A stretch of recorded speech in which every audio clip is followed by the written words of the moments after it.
welcome back to my show. In today's episode, I have a really special guest here with us today. Her name is Janae Marks. She's an amazing memoir author of From the Desk of Zoe Washington and A Soft Place to Land. Now, I'm not going to do her introduction for you guys. She's going to introduce herself. Hi Janae, how are you today? I'm great. Thank you so much for having me on your podcast. I'm so happy that you could make it. So could you please go ahead and introduce yourself and your two new books? Yeah, sure. So my name is Janae Marks, and as you heard, I am a middle grade author. My two books are From the Desk of Zoe Washington, which came out in early 2020, and A Soft Place to Land, which just came out this past September. I can go into what they're about if you want to, otherwise, yeah. Yeah, sure. I would love to know more about A Soft Place to Land. Sure. So From the Desk of Zoe Washington tells the story of 12-year-old Zoe, who is really into baking. Her big dream is to compete on the Food Network's Kid Bake Challenge show and eventually become a professional pastry chef. But on her 12th birthday, she unexpectedly receives a letter from her father, who she's actually never met before because he's been in prison her entire life. But she decides to write back, and in their back and forth letter, she ends up finding out something pretty surprising to her, which is that he might be innocent of the crime. And so then the rest of the book is a mystery as she tries to uncover the truth about what happened to Marcus. And A Soft Place to Land tells the story of 12-year-old Joy, who is really into her kind of hobby is she really likes movie scores, like the music you hear in the background of your favorite movies. And she really wants to learn how to play the piano so that one day she can hopefully compose one of her own. But in the beginning of the book, she's going through a tough time because her dad unfortunately was laid off from his job, and her family had to sell the house that she's grown up in for her whole life and move into an apartment across town. And with that, she has to go to a new school, and her parents can no longer afford those piano lessons that she's been wanting to take. So she's just really struggling a lot and feeling like these are all really abrupt changes that, I don't know, she's just having a hard time with. So, but in this building, she ends up making a new friend named Nora, who introduces her to a secret hideout, like a space in the building that only the kids know about, and they can kind of spend time there with each other. And it's there that she uncovers a mystery and also redefines her sense of home. So as you can hear, both my books have some themes in common. Obviously, like they have a character with like a big, dream or aspiration or hobby that they're really into. They both kind of cover the topics of family. They both have friendship. They both have a mystery element. And yeah, so that's kind of my books in a nutshell. Yeah, your books sound really amazing. Everyone out there who loves these kind of books with the nice themes in them, with the great things you can learn from them, you should definitely check out these books. I will link Janae Marks' website in the description as well, so that if you want to go check out her books yourself, you can do that. Now on to the question I have for you based on themes. Like you said that you have two common themes in these. How do you weave in your theme and make it relevant to your storyline? Yeah, so I think when I'm coming up with a story, a lot of times I have one thing that kind of inspires the whole story. So for example, in From the Desk of Zoe Washington, I was sort of inspired originally by a podcast that I heard, Serial, the first season of the podcast Serial, which is spelled Serial. And basically that podcast tells the story of a person who is in prison, but a lot of people believe he's innocent. So it kind of walks us through the case and really talks about, kind of pokes holes in the case and really tells us, the listener, that there's a really good chance that this man could be innocent. And so that whole idea of wrongful convictions kind of inspired me to want to explore that in a book. And so thinking about the themes, it kind of just came out of that original idea. A lot of the themes kind of came from that. I knew that I wanted to write about a character who was the child of the person who was potentially wrongfully in prison. So that automatically meant that family was going to play a big part in the story. And I definitely made a point to add, other characters like Zoe's mom, her stepdad, and her grandmother to kind of fill in the family dynamics in the book. Friendship is definitely a theme in all of my books, because just thinking back to when I was these kids' age, like when I was 12, like friendship was so important to me. And there was a lot of changes going on. A lot of times the friends that I made in elementary school weren't necessarily the same friends that I had in middle school. Like things changed a lot during that time. So I definitely like exploring friendships, the good and the bad of friendships during that time. So that's why I included a friendship storyline in Zoe, and as well as in A Soft Place to Land. And then, I don't know, just some of the other themes, like I for sure in Zoe, there are some tough topics in there, some tougher themes, just topics that, as Zoe learns more about incarceration, that's obviously not a light topic. So I think I had to figure out what's the best way to incorporate these kind of themes so it's not so overwhelming to the reader. And one way that I did that was by adding, her hobby of baking and having a lot of scenes woven in where she's just having fun and baking, and it's not always about the heavy stuff.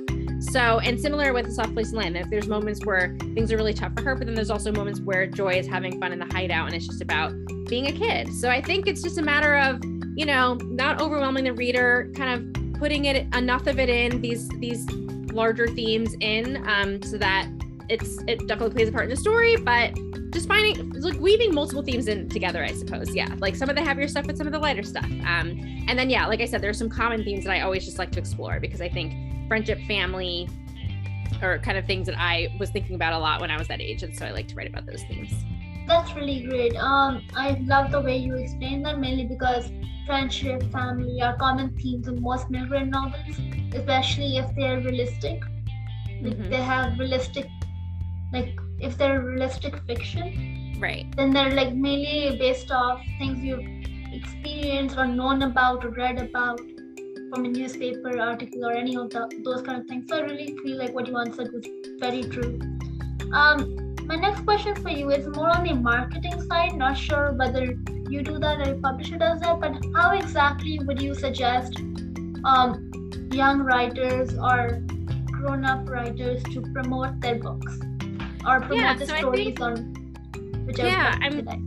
I think it's definitely a mix in terms of whether I do it or the publisher does it. Like, ideally your publisher will do a lot, and it really just depends on the publisher and like each publisher kind of does a different amount of marketing for their authors. It kind of just depends, but everybody can definitely do things to promote their own books. I think one big way, an easy-ish way, is social media. Like you can just spend some time on like I'm on Twitter, Instagram. I'm not like necessarily posting all the time, but I was doing a lot more posting, leading up to when my books were coming out. So that it definitely ebbs and flows, but I like Instagram the best. I think that the key is to pick whichever social media platform you like the best and maybe focus the most on that, and don't feel like you have to be on every social media platform, because there's so many and it can feel overwhelming sometimes. But I like Instagram. So like, I would just think about like, what kind of pictures can I share, leading up to my book coming out that might be interesting, like behind the scenes photos. Like people always like seeing like what's going on behind the scenes or what goes into the process of writing. Like let's share photos about that. Another website where it's really easy to make graphics that you can post on different social media is Canva. So canva.com. I remember hearing about this and got on there, and it just really makes it super easy to create like promotional graphics, like just to the quotes maybe from your book, or just something to share when the on sale date is, or just different reviews you might get, and just make it look really pretty and professional. You can even use it to design bookmarks and things like that. So that's like a relatively inexpensive way to kind of get the word out, because visuals really make a big impact, and you don't necessarily have to, if you don't have your publisher doing that for you, you could easily do that yourself with a program like Canva. So some authors like to do newsletters, and they recommend it because it's like, you have control over who signs up for your newsletter and what you send to them, and that it'll end up in their inbox and they'll read and they'll get a chance to open it, versus if you post on social media with all the algorithms and things, like it's possible that it may not end up on somebody's feed the same day or whatever. So a newsletter is something you can do, which again is a pretty inexpensive, you can create a newsletter for free. It's just a matter of taking the time to write out an email once a month. I was much better about doing newsletters starting out, and then I kind of just got really busy. Definitely the pandemic made it harder for me to like keep up with it, but I do want to kind of get back to it at some point. But I would say those are kind of the main things, like graphics, social media. If you have the ability to like make bookmarks and stuff, if you have the chance to do in-person events, it's always great to be able to hand those out, and things like that. But yeah, I think those are the kind of things that I generally do myself, because at the end of the day, it really, I think if you are traditionally published, who's going to move the needle the most is your publisher. So hopefully your publisher is doing things to help get the word out about your book. But these are some other things you can do that don't necessarily take up that much time or money that you could do yourself that might be worth it. Yeah, I love your answer, but let's just give a scenario. Let's say this young writer doesn't have access to social media, mainly because they're under the age of 18. Because I think there's a certain age. Yeah, that's definitely true.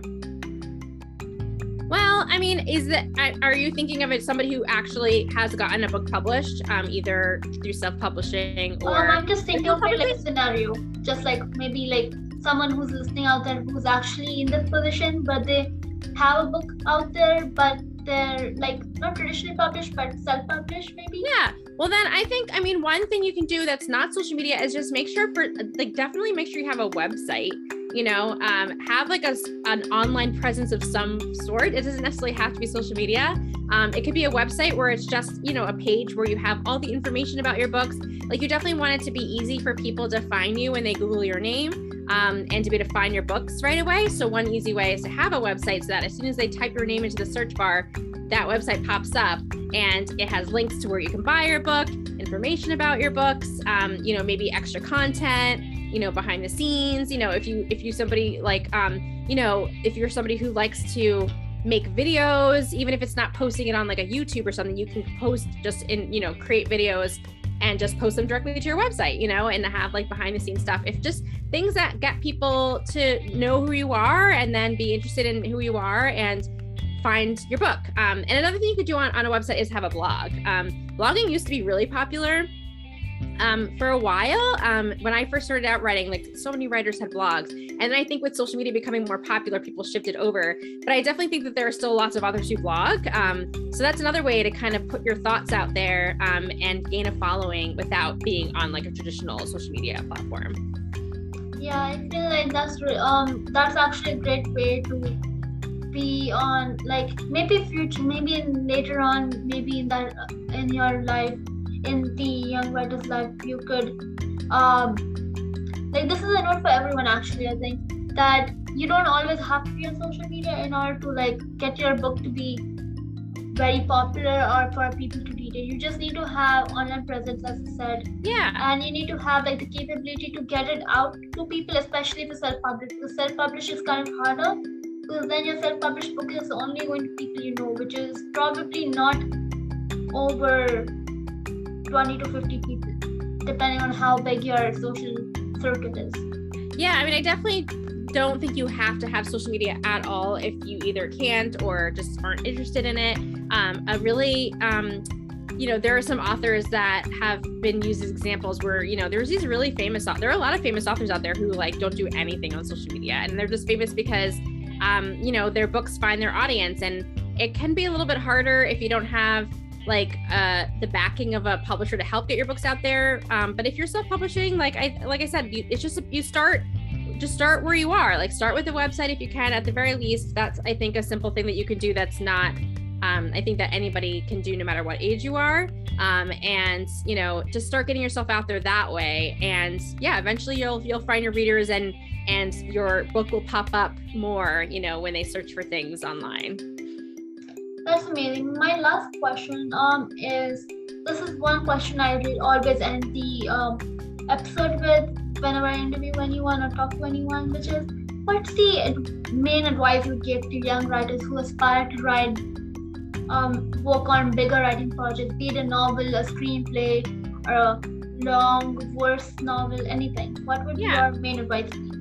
I would say one big piece of advice is to read as much as you can of that thing that you want to write. So if you want to write screenplays, like find screenplays, not just watching the movies, but actually read the screenplays themselves. And same thing with novels. If you have a certain type of book that you want to write, try to read as many of those types of books as you can. And also just read outside of the genre that you want to write.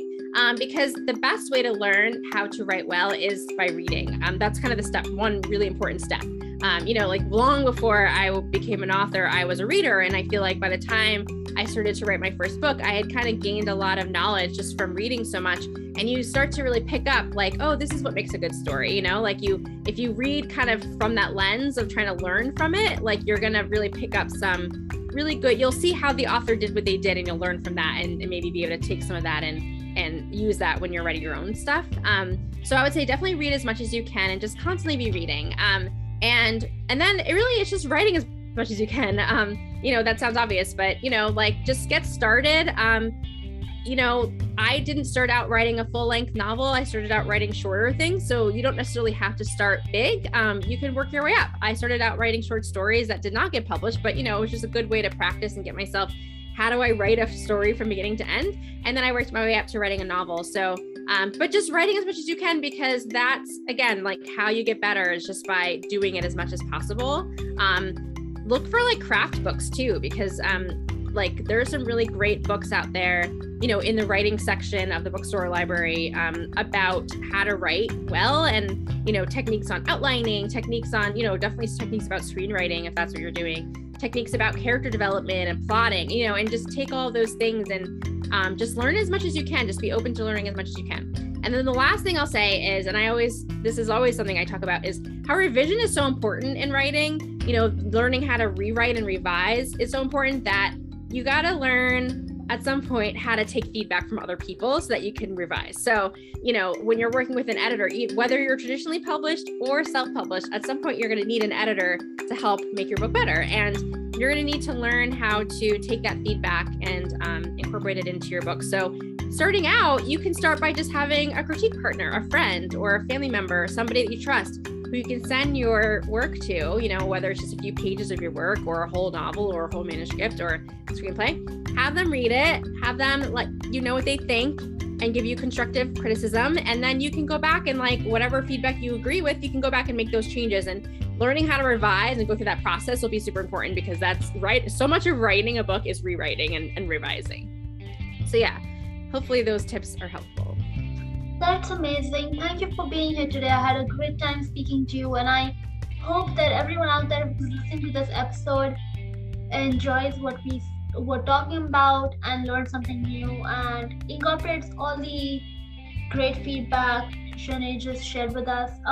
So yeah, that's the end of the episode, everyone, and have a nice day. Keep reading and keep writing, and yeah.